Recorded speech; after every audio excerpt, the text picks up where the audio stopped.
Au nom du Père, et du Fils, et du Saint-Esprit. Amen. Bonjour ma famille, bonjour à toi qui te connectes en ce moment même. Que la paix de Dieu qui surpasse toute intelligence, que la joie du Seigneur qui est ta force, et que la présence tangible du Saint-Esprit inonde le lieu où tu te trouves. Avant même de commencer, je veux que nous prenions un instant pour ériger une muraille de feu autour de nous. Père éternel, au nom puissant de Jésus-Christ de Nazareth, nous venons devant ton trône de grâce. Et en cet instant, Seigneur, je plaide le sang de Jésus. Je plaide le sang de l'agneau sur chaque personne qui écoute, sur chaque foyer représenté. Je déclare que le sang de Jésus couvre ta maison, de la fondation jusqu'au toit. Je déclare que le sang de Jésus couvre ton mariage, tes enfants, tes finances, ta santé. Je déclare une ligne de démarcation tracée par le sang de l'Alliance, et j'ordonne à tout esprit de distraction, à toute flèche de l'ennemi, à toute parole de découragement, de se briser maintenant contre cette muraille de protection divine. L'ennemi n'a aucune autorité, aucun droit, aucun accès à ta vie pendant ce temps que nous consacrons au Seigneur. Viens, Esprit Saint. Viens, Esprit de vérité, Esprit de révélation, consolateur divin. Nous t'invitons à prendre toute la place. Viens nous enseigner, viens nous convaincre, viens nous transformer. Et Père, en cet instant précis, je veux prier pour cette personne qui se sent écrasée par la peur. Toi qui m'écoutes et dont le cœur bat la chamade, toi qui es tourmenté par l'anxiété, qui fait face à un géant qui te semble insurmontable. La parole de Dieu nous dit dans 2 Timothée chapitre 1, verset 7, « Car ce n'est pas un esprit de timidité que Dieu nous a donné, mais un esprit de force, d'amour et de sagesse. » Au nom de Jésus, je prends autorité sur cet esprit de peur qui t'a paralysé. Je lui ordonne de te lucher maintenant. Je brise ces chaînes sur tes pensées, sur tes émotions, sur tes décisions. Et je libère sur toi, maintenant, par la foi, l'esprit de force pour te relever, l'esprit d'amour pour chasser toute crainte, et l'esprit de sagesse pour savoir comment avancer. Reçois ta délivrance au nom de Jésus. Famille prophétique, je sais que cette parole est pour quelqu'un. Si tu ressens déjà la présence de Dieu, écris Amen dans les commentaires. Fais-le maintenant comme un acte de foi.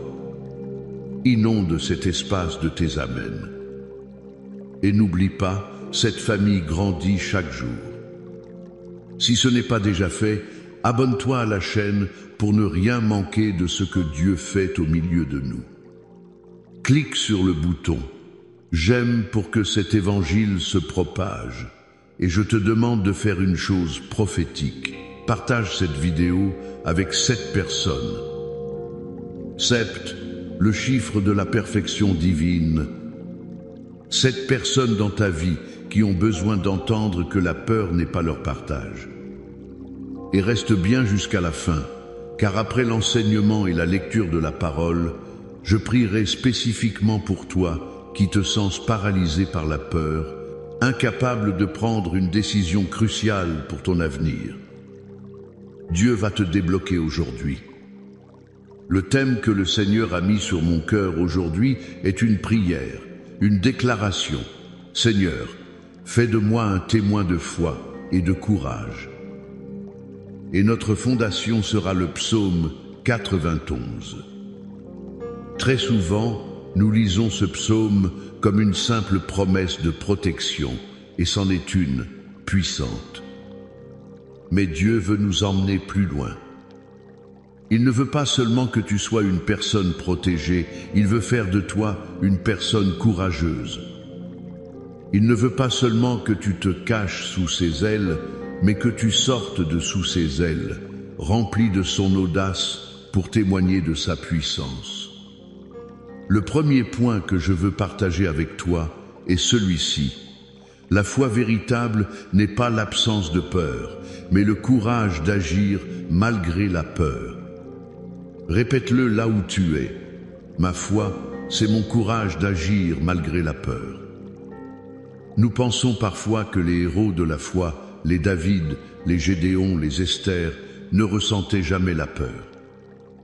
C'est une erreur. La peur est une émotion humaine naturelle face au danger, à l'inconnu. Le courage, en revanche, est une décision spirituelle. C'est le choix de faire confiance à Dieu plus qu'à tes sentiments, plus qu'aux circonstances. Regarde ce que Dieu dit à Josué au moment où il doit prendre la relève de Moïse et conquérir une terre remplie de géants. Dans Josué chapitre 1, verset 9, l'Éternel lui dit: « Ne t'ai-je pas donné cet ordre? Fortifie-toi et prends courage. Ne t'effraie point et ne t'épouvante point, car l'Éternel, ton Dieu, est avec toi dans tout ce que tu entreprendras. » Analysons cette parole. Dieu ne dit pas « Ne ressens pas la peur ». Il dit « Ne t'effraie point », ce qui signifie « Ne laisse pas la peur te dominer, ne la laisse pas dicter tes actions ». Et il lui donne 2 commandements actifs, « Fortifie-toi et prends courage ». Le courage n'est pas quelque chose que tu attends passivement de recevoir, c'est quelque chose que tu prends. C'est un acte de volonté.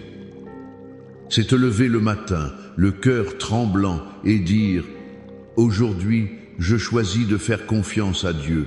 Aujourd'hui, je prends le courage qu'il me donne et je fais ce pas en avant. » Laisse-moi t'illustrer cela avec l'histoire de David face à Goliath.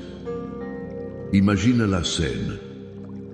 Un géant de près de 3 mètres couvert de bronze qui insulte l'armée d'Israël et son Dieu depuis 40 jours. Tous les soldats, des hommes de guerre expérimentés, sont paralysés par la peur. Et arrive David, un jeune berger. Penses-tu qu'en voyant ce monstre, son cœur n'a pas eu un soubresaut? Penses-tu qu'il n'a pas ressenti une once de peur? Bien sûr que si. Mais la différence entre David et les autres, c'est que la foi de David en son Dieu était plus grande que sa peur du géant. Il a entendu les insultes contre son Dieu et quelque chose s'est levé en lui. Il a dit « Qui est donc ce Philistin, cet incirconcis, pour insulter l'armée du Dieu vivant ?» Sa focalisation n'était pas sur la taille du géant, mais sur la grandeur de son Dieu. Et il a pris courage. Il a couru vers le champ de bataille. Le courage, ce n'est pas l'absence de tremblement dans tes genoux, c'est le fait d'avancer en tremblant, sachant qu'il marche avec toi. Peut être qu'aujourd'hui, ton Goliath, c'est un diagnostic médical effrayant. Ton Goliath, c'est une pile de factures qui s'accumulent. Ton Goliath, c'est une relation brisée, une conversation que tu redoutes, une décision de carrière qui te terrifie. Dieu ne te demande pas de ne rien ressentir. Il te demande de prendre courage. Qu'est-ce que cela signifie concrètement? Cela signifie ouvrir ta Bible même quand tu as envie de te cacher sous tes couvertures. Cela signifie louer Dieu même quand tes larmes coulent. Cela signifie faire ce premier pas, envoyer ce CV, passer cet appel téléphonique, pardonner à cette personne, même si tout ton être crie « recule ». Ton courage en action est le plus grand témoignage de ta foi. Le deuxième point, qui est la fondation même du premier, est celui-ci. Notre courage est enraciné, non pas dans nos capacités, mais dans l'identité de celui qui nous protège. C'est ici que le psaume 91 devient plus qu'un poème. Il devient notre carte d'identité spirituelle. Écoute les 2 premiers versets. Celui qui demeure sous l'abri du Très-Haut repose à l'ombre du Tout-Puissant. Je dis à l'Éternel, mon refuge et ma forteresse, mon Dieu en qui je me confie. Il y a 4 noms, 4 titres de Dieu dans ces 2 versets, et c'est la clé de notre courage. Il est le Très-Haut, en hébreu El Elyon. Cela signifie le Dieu souverain, celui qui est au-dessus de tout. Ton problème n'est pas au-dessus de lui. Ta maladie n'est pas au-dessus de lui. Ta crise financière n'est pas au-dessus de El Elyon. Il est le Tout-Puissant, El Shaddai. Le Dieu plus que suffisant, celui pour qui rien n'est impossible. Il est l'Éternel, Yahvé, le Dieu de l'Alliance, celui qui est, qui était et qui vient, le même hier, aujourd'hui et éternellement. Il est mon Dieu, Elohim, le Créateur puissant, mais qui devient personnel, mon Dieu. Notre courage ne vient pas du fait de nous dire « je suis fort, je suis capable ». Non. Notre courage vient du fait de nous rappeler qui est notre Dieu. Quand la peur frappe à ta porte, tu ne lui réponds pas avec tes propres forces, tu lui réponds avec l'identité de ton Dieu. Peur de la maladie? Laisse-moi te présenter Yahvé Rapha, l'Éternel qui me guérit. Peur du manque? Laisse-moi te présenter Yahvé Jiré, l'Éternel qui pourvoit. Peur de l'avenir? Laisse-moi te présenter El Elyon, le Très-Haut qui tient mes temps dans sa main. Tu vois, ton témoignage de courage est directement lié à ta révélation de qui est Dieu pour toi. Le mot clé ici est demeurer. Celui qui demeure. Demeurer, ce n'est pas faire une visite occasionnelle. Ce n'est pas prier uniquement quand la crise frappe. Demeurer, c'est construire sa maison dans la présence de Dieu. C'est faire de sa présence ton lieu de vie. Je me souviens d'un homme dans notre communauté qui devait faire face à une situation professionnelle terrible. Il allait être licencié injustement et devait affronter un conseil d'administration hostile. La veille, il était rongé par l'anxiété.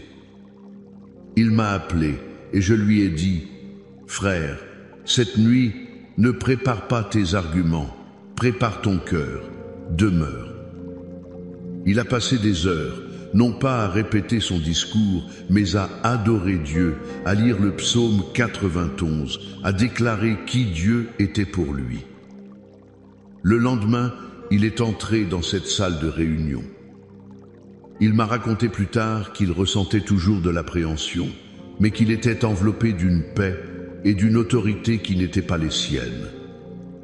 Il a parlé avec une sagesse et un calme qui ont désarmé ses accusateurs. Il n'a pas été licencié et la situation s'est retournée en sa faveur. Pourquoi? Parce qu'il n'est pas venu seul. Il est venu de l'abri du Très-Haut.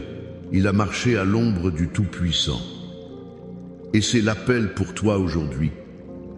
Dieu veut faire de toi un témoin, pas seulement de ses bénédictions, mais de son caractère. Quand les gens autour de toi paniquent face aux nouvelles du monde, à la crise économique, à l'incertitude, et qu'ils te voient, toi, avancer avec une paix surnaturelle et un courage tranquille, ils ne verront pas ta force. Ils verront la force de ton Dieu.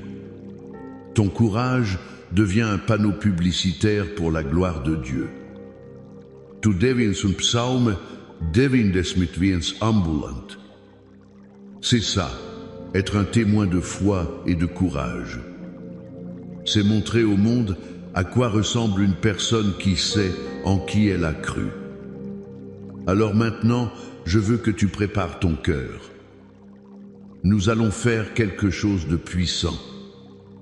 Je vais lire l'intégralité du psaume 91 sur ta vie. Ne l'écoute pas seulement avec tes oreilles. Ouvre ton esprit et reçois chaque mot comme une parole prophétique, une forteresse, un bouclier pour toi et ta maison. Reçois-le maintenant. Celui qui demeure sous l'abri du Très-Haut repose à l'ombre du Tout-Puissant. Je dis à l'Éternel, mon refuge et ma forteresse, mon Dieu en qui je me confie. Car c'est lui qui te délivre du filet de l'oiseleur, de la peste et de ses ravages. Il te couvrira de ses plumes, et tu trouveras un refuge sous ses ailes. Sa fidélité est un bouclier et une cuirasse. Tu ne craindras ni les terreurs de la nuit, ni la flèche qui vole de jour, ni la peste qui marche dans les ténèbres, ni la contagion qui frappe en plein midi. Que 1000 tombent à ton côté, et 10 000 à ta droite, tu ne seras pas atteint. De tes yeux seulement tu regarderas, et tu verras la rétribution des méchants. Car tu es mon refuge, ô Éternel. Tu fais du Très-Haut ta retraite. Aucun malheur ne t'arrivera, aucun fléau n'approchera de ta tente. Car il ordonnera à ses anges de te garder dans toutes tes voies. Ils te porteront sur les mains, de peur que ton pied ne heurte contre une pierre. Tu marcheras sur le lion et sur l'aspic, tu fouleras le lionceau et le dragon. Puisqu'il m'aime, je le délivrerai, je le protégerai, puisqu'il connaît mon nom. Il m'invoquera, et je lui répondrai. Je serai avec lui dans la détresse, je le délivrerai et je le glorifierai. Je le rassasierai de longs jours, et je lui ferai voir mon salut. Amen. Que cette parole soit scellée dans ton esprit. Et maintenant, entrons dans ce temps de prière. Père céleste, au nom de Jésus, nous scellons cette parole dans nos cœurs par le Saint-Esprit. Nous te remercions parce que tu n'es pas seulement un Dieu lointain, mais tu es un abri, une forteresse, un refuge. Seigneur, je prie pour que chaque personne qui écoute fasse aujourd'hui le choix du courage. Je prie contre l'esprit d'hésitation et de procrastination qui vient de la peur. Père, pour chaque Goliath qui se dresse devant tes enfants, je te prie de leur donner les yeux de David, de voir la victoire avant même que la bataille ne commence. Aide-les, Seigneur, à prendre courage, à faire ce premier pas. Qu'ils ne soient pas des auditeurs oublieux, mais qu'ils mettent ta parole en pratique. Et Seigneur, je prie pour une révélation plus profonde de qui tu es. Révèle-toi à eux comme El Elyon, le Très-Haut. Montre-leur que tu es au-dessus de leur situation. Révèle-toi comme El Shaddai, le Tout-Puissant. Montre-leur qu'il n'y a rien que tu ne puisses faire. Apprends-leur, Seigneur, à demeurer. Que leur vie de prière ne soit pas une formalité, mais une demeure. Que leur méditation de la parole ne soit pas une tâche, mais une respiration. Construis en eux une forteresse intérieure de confiance en toi, afin que, lorsque les vents souffleront et que les tempêtes viendront, ils tiennent bon, non par leur propre force, mais parce qu'ils sont fondés sur le rocher. Et maintenant, comme je l'ai promis, toi qui te sens paralysé par la peur, toi qui dois prendre une décision pour ton mariage, pour tes enfants, pour ton travail, pour ton ministère, et tu es gelé.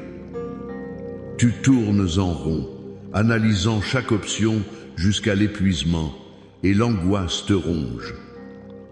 Écoute-moi. Au nom de Jésus-Christ, qui a reçu tout pouvoir dans le ciel et sur la terre, je m'adresse directement à cet esprit de confusion et de paralysie. Je te lis et je t'ordonne de lâcher son esprit, de lâcher ses pensées, de lâcher ses émotions maintenant. Je brise le joug de l'indécision. Je brise la chaîne de la peur de l'échec. Je brise la chaîne de la peur du jugement des autres. Et je libère sur toi l'esprit de sagesse et de révélation. Reçois la clarté du Saint-Esprit. Reçois la paix de Dieu qui garde ton cœur et tes pensées. Je déclare que dans les prochaines heures, dans les prochains jours, Dieu va t'éclairer. Il va te donner un signe, une conviction intérieure, une porte ouverte ou une porte fermée. Avance dans la paix qu'il te donne. La peur ne sera plus ton maître. Je le déclare au nom de Jésus et je continue de prier. Je prie pour la restauration des familles. Seigneur, je couvre chaque mariage sous le son de ma voix. Là où il y a eu la division, la discorde, la froideur, je commande à l'amour divin, au pardon, à la passion de revenir. Je brise tout plan de divorce de l'ennemi. Je prie pour les enfants.